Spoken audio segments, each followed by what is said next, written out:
शुरुआत करते हैं।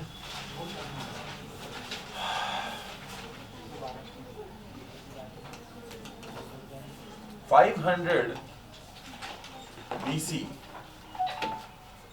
500 ईसा पूर्व में वो समय था जिस वक्त में आर्यों की जो वैदिक संस्कृति है उसका स्वरूप बदलने लगा। बहुत बड़ा एक क्वेश्चन पूछा जा सकता है कि वैदिक काल को हम ये क्यों मानते हैं। भाई वेद इस टाइम तक लिखे गए, तो इसके बाद क्या हुआ, अब थोड़ा सा इसको ध्यान से समझना है। हम बात मुख्य रूप से किसकी कर रहे थे? नंबर 1 हम बात कर रहे थे सिंधु क्षेत्र की। सेकंड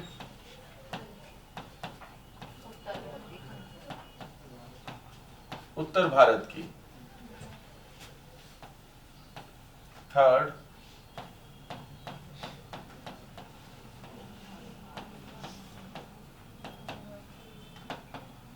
गंगा के मैदान की।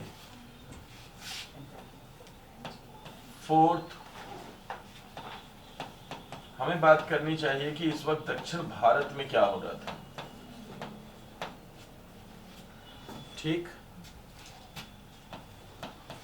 फिफ्थ समाज, धर्म और संस्कृति पर इसका क्या प्रभाव पड़ा, सोसाइटी पे, रिलीजन पे और कल्चर पे इसका क्या इफेक्ट पड़ा इस टाइम पीरियड का, या जो वैदिक काल जो घटित हुआ उसका।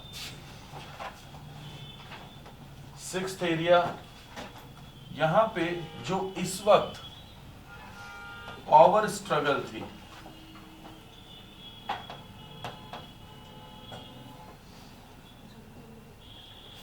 ये पावर स्ट्रगल किस का नेचर क्या था, यानी कि शक्ति की के लिए जो संघर्ष हो रहे थे अलग अलग राजाओं के बीच में, तो उसका नेचर क्या था। राइट। ये पूरा अगली जो लगभग इस पीरियड में इसको हम स्टडी करेंगे एक सेपरेट पीरियड के रूप में, लगभग 1000 BC से और 321 BC के बीच में। इस पीरियड को हमें पहले सेपरेट स्टडी करना होगा, उसके बाद हम आगे बढ़ सकते हैं। राइट। कौन से पीरियड को? ये जो बताया था 1000 BC से 321 BC को। और हम इसे क्यों पढ़ रहे हैं? Why are we studying it? क्योंकि हमें ये सारी चीजें जाननी है कि इस दौरान ये सब क्या था, कैसे था। अगर सबसे पहले पॉइंट की बात करें, हम इसे पॉइंट वाइज में इसलिए समझ रहे हैं ताकि आपको समस्या ना हो, क्योंकि आपको अपने पेपर के हिसाब से ध्यान रखना है। अब हम इसे बिंदुवार समझेंगे कि इस वक्त हो क्या रहा था। सबसे पहले बात आती है सिंधु की। सिंधु क्षेत्र में क्या हुआ?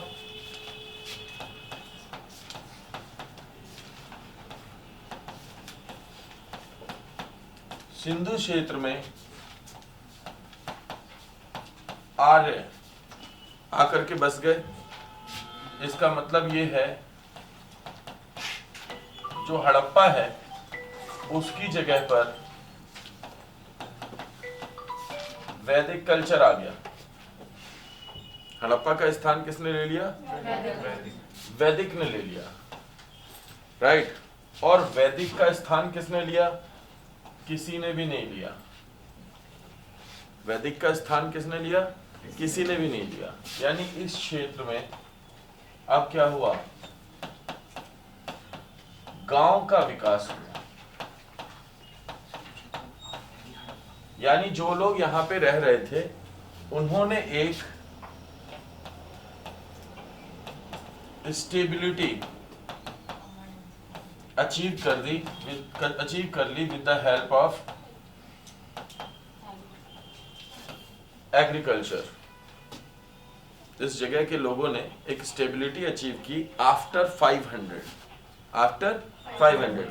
तक कौन रहे? पहले हड़प्पा थे, फिर 500 तक रहे वैदिक यानी आर्य रहे, और फिर ये जो आर्य थे इन्होंने गांवों का विकास किया, स्टेबिलिटी यानी कि स्थिरता को अचीव किया वहां पे, यानी अपने घर बनाने चालू कर लिया, अपनी एक नई आईडी डेवलप करनी चालू कर दी। इसी दौरान उत्तर भारत में क्या हुआ? बहुत सारे लोग जो इन क्षेत्रों से, ये कौन से क्षेत्र थे?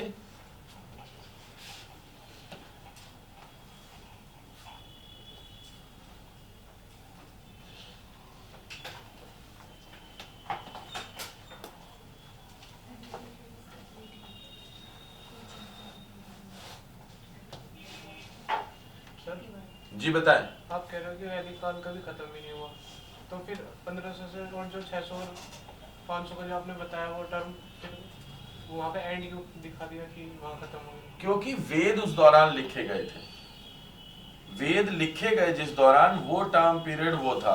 बाद में तो आर्यों का कब्जा ही रह गया ना इस क्षेत्र पे। तो भाई आप जिस उत्तर भारत में रहते हैं वो किसके कब्जे में रहा? आर्यों के कब्जे में रहा। पता नहीं अजीब सा कुछ बना है, नो इश्यूज। ये जो क्षेत्र था वो किसके कब्जे में था? पहले यहाँ पे थे हड़प्पा और बाद में आ गए आर्य। अब ये जो आर्य थे जब यहाँ पे आ गए तो यहाँ के जो रिसोर्सेज हैं वो ज्यादा इस्तेमाल करने लगे। इन लोगों ने इधर बढ़ना चालू किया, मूवमेंट हुई इस साइड में।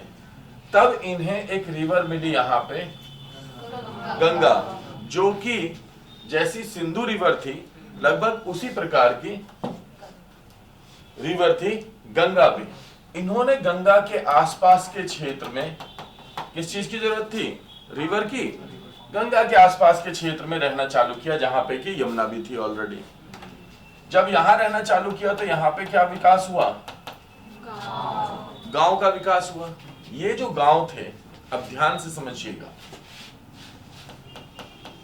जो गांव थे वो मिल करके विष का निर्माण करते थे, और ये जो विष होते थे मिल करके जन का निर्माण करते थे। ठीक है, अब समझिए, इसमें जो सबसे छोटी इकाई होती थी वो थी परिवार, जिसे कहा जाता था कुल, और कुल का मुखिया होता था कुलपति या मुखिया या फादर, है ना। अब ये होते थे पितृ प्रधान समाज। अगर हड़प्पा की बात करें तो वो कौन से थे? वो मातृसत्तात्मक थे, ये पितृसत्तात्मक थे। तो है जी, ऐसे चेंज कैसे हो गई अचानक से, मतलब मातृ से सीधा पिता पे आ गए? हाँ, जो हड़प्पा वासी थे वो द्रविड़ थे, जो व्यापार करते थे, तो वह व्यवसायी थे। इसलिए घर में जो मूल जो रूप से जो ज्यादातर कंट्रोल होता था वो माओ का होता था, एक्सपेक्टेड है, क्योंकि वो प्रजनन देवी की और नेचर की पूजा करते थे, तो उसमें मदर की इंपॉर्टेंस ज्यादा थी। आर्य जो थे वो लड़ाकू जाति थे, लड़ने कौन जाते थे? पुरुष। इसलिए वहां पे पुरुष प्रधान समाज हो गया, क्योंकि लड़ना महत्वपूर्ण चीज थी। ठीक है ना। वैसे भी आप अगर शेक्सपियर को पढ़ेंगे तो वो कहते हैं कि man comes from Mars and women comes from Venus. मतलब महिलाएं जो होती हैं वो खूबसूरती को रिप्रेजेंट करती हैं, और पुरुष जो होते हैं वो युद्ध को रिप्रेजेंट करते हैं। हमें तो लगता है तेरा मुंह तोड़ दूंगा, तेरा भूस भर दूंगा, है। पुरुषों का यही रहता है। और महिलाओं का क्या रहता है? बैग में आधे दर्जन ब्रश, डिपेंड करता है कैसी जगह पे जाना है, उसके अकॉर्डिंग तैयार हो गए फटाफट से, है ना। तो खैर, परिवार के बाद आता था गांव, और गांव का जो मुखिया होता था वो होता था ग्रामीणी। बाद में क्या हुआ, ये जो परिवार का मुखिया होता था इसी ने ग्रामणी का रूप धारण करना चालू कर दिया। कारण क्या था? कारण था कि यहां पे यानी कि हम बात कर रहे हैं उत्तर वैदिक काल की। उत्तर वैदिक काल में यानी लेटर वैदिक में गोत्र व्यवस्था की शुरुआत हुई थी। अब एक गोत्र रिप्रेजेंट करेगा पूरे विलेज को, तो पूरा विलेज ही एक कुल के रूप में माना जाने लगा। तो जो मुखिया होता था परिवार का वो अब कहलाने लगा गांव का ग्रामणी, जिसे बाद में चल करके आप याद रखते हैं मुखिया के रूप में, या पश्चिमी उत्तर प्रदेश में प्रधान साहब, है ना, गांव प्रधान। अब ये जो गांव थे इसमें लगभग ऐसा माना जाता है 20 से 100 गांव मिल करके एक विश का निर्माण करते थे। Unit, it's simple unit, VISH, क्योंकि प्रॉपर नाउन उस वक्त यूज हो रहा है। तो विश ऐसा माना जाता है कि एक यूनिट को रिप्रेजेंट करता था। कहीं कहीं पे इसमें 20 गांव होते थे, कहीं पे 30, कहीं पे 100। जनरली पश्चिमी यूपी में जाएंगे तो इसकी एक यूनिट और मानी जाती है, इसको 84 भी बोला जाता है। दैट लगभग 84 विलेजेस जो थे वो मिल करके एक ही गोत्र को रिप्रेजेंट करते थे। वो ऐसा माना जाता है कि हम कहां तक, जहां तक हम जाएंगे वहां तक हम अपने रिलीजन को, अपनी सोच को फैलाएंगे। तो इसको मान करके 84 विलेजेस की एक यूनिट बनी होगी, जो कि आज भी आप अगर बात करेंगे तो जो पश्चिमी यूपी में रहने वाले लोग हैं वो कहेंगे कि भाई यहाँ पे मलिक लोगों के 84 गांव हैं, यहाँ पे तोमरों के 84 गांव हैं, बालियान के 84 गांव हैं। तो ये जो थॉट है ये क्या है? ये बेसिकली वो यूनिट है, बट इन 84 की गिनती कोई नहीं बताएगा आपको, एग्जैक्ट गिनती इनकी कोई नहीं बताएगा। तो ये एक एग्जेजरेटेड टर्म है, जो ये माना जाता है कि जो ऐसी ही एक एग्जेजरेटेड टर्म होती थी उस वक्त में विश, जो हर जगह के लिए एक सी नहीं होती थी। किसी विश में 20 गांव होते होंगे, किसी में, बट ये मान सकते हैं हम कि कुछ गांव से बड़ी जो यूनिट होती थी वो थी विश, गांव का ग्रुप। जैसे आज की डेट में डिस्ट्रिक्ट होता है, वैसे डिस्ट्रिक्ट से छोटा ब्लॉक, जिसे हम आज की डेट में ब्लॉक कहते हैं, उस तरीके से वो ब्लॉक होता होगा जिसे उस वक्त में विश कहा जाता होगा। और इन ब्लॉक्स से मिलकर के बनता होगा जन, जो कि आज जैसे डिस्ट्रिक्ट कहा जाता है उसी तरीके से होता होगा। और जन का जो जन हो गया मतलब बेसिक कबीला। वैदिक काल में एक पूरे कबीले को ही जन के रूप में देखा जाता था। तो इस जन का जो मुखिया हो गया वो हो गया राजन। जन का जो मुखिया हो गया वो हो गया राजन, जिससे कि बाद में चल करके एक प्राकृत, एक देशज भाषा डिवेलप हुई, राजा। आज हम बोलते हैं ना राजा, तो वो राजा टर्म जो है वो राजन से आई है। और राजन जो होता था वो 2 प्रकार से आता था। एक तो आता था, इसका होता था अधिकार पारिवारिक। पहले तक तो क्या होता था, पारिवारिक कुछ नहीं होता था, जिसकी क्षमता है वो आएगा, जो सबसे बेहतर होता था। और दूसरा होता था जो आता था निर्वाचन द्वारा। जनरली पहले तक ये माना जाता है कि ऐसा होता होगा कि कबीले के लोग मिलकर के अपना लीडर चुन लेते होंगे। लीडर किसको चुन लेते होंगे? जो सबसे ज्यादा एफिशिएंट होता होगा। पर जब ये एफिशिएंट राजा बन गया तो इसने अपनी शक्ति का दुरुपयोग करके अपने ही बेटे को राजा बनाने की कोशिश की। अब इस प्रोसेस में हुआ क्या कि समाज कौन सा बन गया, यानी यहाँ पे जो राजा का पद कैसा हो गया, पारिवारिक हो गया, वंशवाद हो गया, मोनार्की हो गया, right. So either it was पारिवारिक यानी मोनार्की, और इट वाज इलेक्शन। इलेक्शन यानी consent of people. Election means consent of people. It was not that कि 4 लोग खड़े हुए हैं चुनाव में, सबको बराबर है, ये तो डेमोक्रेसी हो गई ना। पर यहां पे था कि लोगों ने अपनी इच्छा से एक व्यक्ति को चुन लिया, वो कहलाए गण। दो प्रकार के विषय, दो प्रकार के क्षेत्र थे। जन कितने प्रकार के होते थे? दो प्रकार के, या तो होते थे गण या होते थे राजतंत्र। एक होते थे गणतंत्रात्मक और एक होते थे राजतंत्रात्मक। अब क्या हुआ, यहां पे 1 मिनट के लिए होल्ड कीजिए और यहां देखिए जिसकी जरूरत है। तो व्यक्ति कहां आ गया था? गंगा के किनारे, गंगा के किनारे। यानी ये वो टाइम आया 500 BC के आसपास जिस वक्त गंगा महत्वपूर्ण हो गई। तो बहुत सारे जनों का विकास हो गया। कहां पे? अराउंड गंगा, गंगा के आसपास बहुत सारे जनों का विकास हो गया। हर जन के पास रिसोर्सेज थे, हर जन के पास रिसोर्सेज थे। आपके पास पैसा होता है, आप क्या करते हो? घर की तिजोरी में रखते हो, हाँ या ना? वरना बैंक में रखते हो, हैं? तुम बताओगे थोड़ी कि घर में की तिजोरी में रखते हो तुम पैसे, कहीं कोई चुरा ले तो तुम कुछ पैसा होता है तो घर की अपनी वॉलेट में रखते हो, थोड़ा ज्यादा होता है तो घर की तिजोरी में रखते हो, थोड़ा और ज्यादा होता है तो बैंक में रखते हो। ये प्रोसेस चलता है। यानी कि ये जो जन थे, ये जो डेवलपमेंट ऑफ जन हो रहा है, इनके अपने रिसोर्सेज थे, एग्रीकल्चर प्रोडक्ट थी, जानवर थे, एग्रीकल्चर प्रोडक्ट थी, जानवर थे। अब इन्हें ऐसा लग सकता है कि ये जो एग्रीकल्चर प्रोडक्ट है और जानवर है, इस पे कोई अन्य जन कब्जा कर लेगा, यानी असुरक्षा। क्या है? असुरक्षा। यह असुरक्षा की भावना कहां से आ रही है? आपके रिसोर्स अवेलेबिलिटी से। सम अदर जना विल कंट्रोल योर रिसोर्सेज। तो ये इनसिक्योरिटी आ रही है कहां से? Because of your resources, right.